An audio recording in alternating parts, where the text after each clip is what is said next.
We have officially reached the halfway point of the fantasy football season, and whether it is injuries, depth charts changing, bye weeks, whatever it is, there are plenty of moves to be made on the waiver wire. There are a lot of teams fighting for playoff positioning, fighting to maintain that first or second seed, or some teams looking to make a miraculous run in the second half and make the playoffs. Whether or not you are one of those teams on the ins or the outs, I am going to give you the best waiver wire players to crush the second half of the season and secure your fantasy football championship. So let's get right into this video here on Blitz Fantasy Football.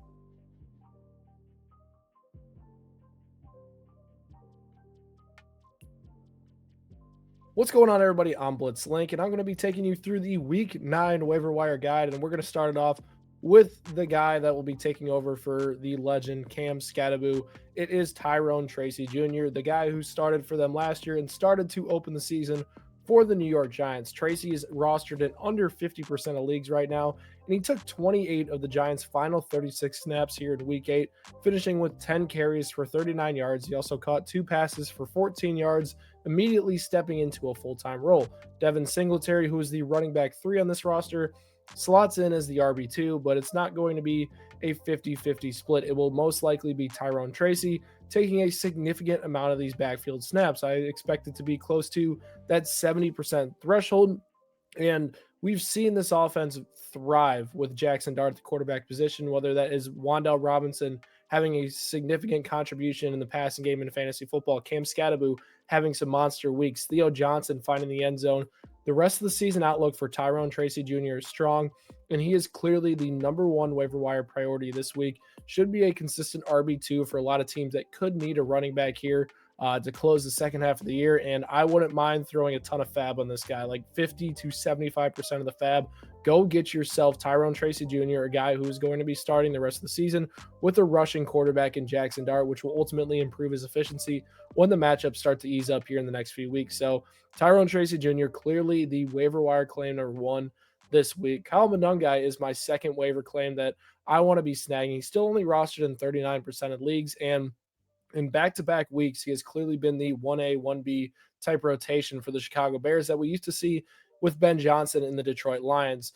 The rookie back has logged a 46% snap share in back-to-back weeks and has run 20 times for 105 yards and a touchdown that stretch. I know the box score stats weren't necessarily super impressive against the Baltimore Ravens, who were one of the more favorable matchups entering, but this Ravens defense is much improved, and it was a little bit tougher of a matchup on paper than many were expecting. This week, though, the Bears get the Cincinnati Bengals, and the Bengals, cannot stop a nosebleed right now. The New York Jets, who limped into that matchup, scoring 0 touchdowns in 8 quarters, gave up 38 points to that 39 points, to that team is what the Bengals gave up.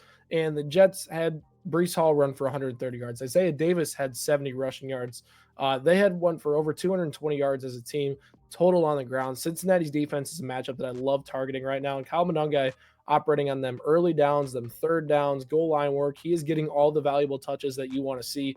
It is a good 50-50 split, and I want that investment in my backfield. Monangai is a solid RB3 and flex play on a weekly basis right now. And if you're struggling with bye weeks or injuries, he's the perfect player to plug and play in your lineup and have a nice week for you. Next guy is Dylan Sampson, and obviously Quinshon Judkins has been listed as day-to-day right now heading into the bye week and could potentially miss no time. But if he does miss any time, Dylan Sampson is a name that you need to make sure you put a waiver claim in. He's only rostered in for 13% of leagues right now, and when Quinshon Judkins went down, Sampson actually played 19 of the final 27 snaps and clearly has leapfrogged Jerome Ford and as the RB2 right behind Quinshon Judkins right now. So Sampson is the guy that will take over for that role for Quinshon. And he actually had an 8-catch performance in the season opener and did show some flashes that he could be a viable back. This is the 2024 SEC Offensive Player of the Year that we're talking about. And the Browns also have one of the more favorable schedules for running backs to close the season. So with a guy that's available in over 85% of leagues, Quinshon Judkins' status uncertain right now. He's a guy that you throw a dart on, say, hey, maybe if Quinshon Judkins misses a week, this is a solid plug-and-play option for Week 10. Could be a nice snag. The next guy, Troy Franklin, who feels like he's been on this list a majority of weeks of the season, but he's only rostered in 37% of leagues right now which is kind of absurd at this point. The guy is top 5 in the league in red zone targets, and he's coming off of a week with 6 catches for 89 yards and 2 touchdowns in week 8. It's back-to-back double-digit target games, and he's also significantly playing more snaps than any of the other second or third options in this Denver Broncos offense. It is very clear that Troy Franklin is going to be a consistent wide receiver 3 and flex the rest of the season. His target share actually was incredibly impressive this week at 28% as well. And I think that with this Broncos team playing more tough matchups down the stretch, they got Kansas City twice coming up. You got Baltimore mixed in there as well. The Chargers are mixed in there. They're going to have some tests, and they're going to have to utilize all the weapons they can in order to win those ball games. Franklin is going to have to provide some value for this team on the field, and I think his target shares are going to continue to stay around that 22% range. He's going to continue to be a threat in the red zone, and that type of player you want as, your bench option when you have bye weeks, when you need a plug and play wide receiver. Troy Franklin is the perfect guy for that. So I love Troy Franklin. If he's still on your waiver wire, go pick him up. The next guy, don't know how he's still on waivers. It's Sam Darnold, one of the most effective and efficient quarterbacks in the NFL right now, and he's only rostered in 40% of leagues. He's the QB 13 on the season, and he has significantly benefited from the increased usage of JSN and Clint Kubiak's offense. The running game is consistent as well, and they've set up play action almost better than any team in the NFL this year. Darnold's schedule coming up is even more favorable as he gets the Commanders coming off the Seahawks bye week, who allow the 5th most fantasy points to opposing quarterbacks and also rank bottom 10 in the NFL in pressure rate over the last 3 weeks. It should be a valuable matchup that Sam Darnold can be a plug-and-play quarterback for teams struggling with bye weeks. You have a guy like Caleb Williams who's struggling, or you just need a player for the rest of the season. Sam Darnold can be that option at the quarterback position that can cash in long-term for you. Chimere Dike for the wide receiver for the Tennessee Titans here. He's only rostered in 8% of leagues, but the stat lines have been impressive as of late. 7 catches, 93 yards in week 8, and that was after going for 4 catches and 70 yards and a touchdown the week before. He's upped his usage to 95% of Tennessee's offensive snaps, both operating in the slot and 2 receiver sets, which is incredibly encouraging for his long-term viability. Tyler Lockett, who they released this prior week, and Calvin Ridley, who's been sidelined, have allowed him to step into a full-time role. He's recorded a 21% target share and a 76.6% slot rate over the last 2 games and should continue to see high usage against the Los Angeles Chargers, who have been one of the worst defenses in the NFL against slot receivers. I think he's a player that I am intrigued by just because Tennessee is in a ton of neutral game or negative game scripts, and he can cash in when the matchups are right. This Tennessee offense is eventually going to show a little bit of life, and I think he's a guy that we want to stash for sure on our benches. Bam Knight is the next one. He was on this list last week, the bye week this week. He is going to have 1 to 2 more weeks of viability, and maybe if Trey Benson has a setback, even more than that. He is the clear Arizona Cardinals running back that you want to own right now.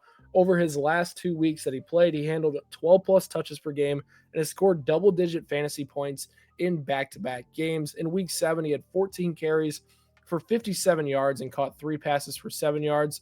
And Michael Carter has really struggled this season, and he's going to get, coming off this bye week, the Dallas Cowboys, who have been absolutely disgusting on the defensive side of the ball this year. They have given up the 3rd most fantasy points to running backs this season, and it'll be a smash matchup for Bam Knight coming off the bye week. Should have great production here in a ton of fantasy football lineups. Next guy we're going with is Colston Loveland for the Chicago Bears, who finally saw his role increase with the injury to Cole Kmet. The guy played 78% of Chicago's pass plays and 81% of the overall snaps. He had a modest production, though, 3 catches, 38 yards, but his usage suggests that he can have a lot better weeks going forward, and it is encouraging that the Cole Kmet injury is finally forcing Ben Johnson to play his 10th overall pick more often. He's an athletic playmaker who can stretch the field vertically, and it's something that the Bears kind of need at that tight end position to give them another option in this passing game. Cincinnati, the matchup we talked about already with Kyle Monangai, has allowed the most fantasy points to the tight end position. There are 10 touchdowns in the last 5 games. This defense is the defense I want to target at the tight end position. And Colston Loveland, I know it was a down week this week, but I think he gets a favorable matchup this week. He should be in for an incredibly good game against the Cincinnati Bengals defense. The next guy is Alec Pierce for the Indianapolis Colts. Pierce is a deep threat exclusive type of guy. He's going to be incredibly volatile, but right now in the season, he's averaging 9.4 fantasy points per game, and he's coming off a week, 2 catches for 69 yards. He gets incredibly involved in single high looks, and the Steelers love to run that, and they're also allowing the 6th most fantasy points to opposing wide receivers this year. So with Pierce's big play potential, 0 touchdowns on the season, I see some positive regression coming for him. Will be a nice streamer at the wide receiver position in week 9. Our defense of the week, the Los Angeles Rams, who are getting a Saints team where we don't know who their quarterback is going to be. Rattler had a ton of turnover problems, got benched at halftime. Tyler Shuck came in, didn't look too much better, was incredibly check down merchant, I guess you could call him. And the Rams defense has also been really good this year. 10 turnovers through 6 games, one of the highest pressure rates in the NFL. And they also made a big trade today, going to get cornerback Roger McCreary to improve that secondary. So this Rams defense definitely is trending in the right direction. A defense that I am going to want to stream against this New Orleans Saints offense that has struggled basically the entire year. Let's get into the honorable mentions this week, and we're going to start with the quarterbacks, Aaron Rodgers and Joe Flacco. The two vets have been incredibly productive this year at times, and I think matchup dependent, they're good streamers. I like Flacco this week against a Bears defense that has struggled. Running backs, Tajay Spears could be a guy when Tony Pollard gets traded. He's a guy that I definitely want to stash. Tyler Algier, Tank Bigsby, Isaiah Davis, Brashard Smith, and Ollie Gordon. All these guys have the opportunity to take on bigger workload shares, and the same thing with Tank Bigsby and Dylan Sampson. If Saquon Barkley misses any time off the bye, Tank Bigsby is a guy that you need to stash on your bench. At the wide receiver position, we got the Texans guys, Jaden Higgins, Xavier Hutchinson, and Jalen Noel. I think Noel has the most long-term viability of that group with the consideration that he plays a majority in the slot, which can overtake Christian Kirk through the rest of the season. Christian Watson debuted for Green Bay and looked good down the field. And Kayshon Boutte has a very consistent track load of finding the end zone despite having limited targets. Not my favorite waiver wire claim, but he definitely deserves a mention. Tight ends, you got AJ Barner and Mason Taylor, who consistently find ways to get involved. And then the defenses, you got the Ravens in a favorable matchup against Miami. Jags facing the Raiders, should be nice matchups there as well. As far as droppable players go heading into this week, Cam Scatterboot, obviously. Kendrick Bourne, Ricky Pearsall should be back this week. Jerry Jeudy has been abysmal this year. Get him off your roster. Keon Coleman plays a lot, doesn't get a ton of targets, so I am out on Keon Coleman. And then Matthew Golden. I think Christian Watson is going to make him even more volatile. I am out on Matthew Golden the rest of the year. As far as guys I'm holding on to, Caleb Williams, the volume is there. If he just completes more passes and is a little bit more efficient, he is going to thrive in this offense. Travion Henderson, same type of deal. You're just kind of stuck with him on your roster right now. 14 snaps, 10 carries, 75 yards. Very good line, but I don't know if they'll ever play him enough. New England's coaching staff has done a horrible job getting him involved. Jacoby Myers, Jawan Jennings, and then TJ Hawkinson round out that list as well for the guys that I am not dropping this week. Make sure you guys drop a comment down below if you need any sort of waiver wire advice this week, how much fab you need to put on a guy, which guy you should make a priority in your claim, whatever it is. Drop it down in the comment section below. If you enjoyed this content, make sure you hit that subscribe button, and I will catch you guys next time on Blitz Fantasy Football.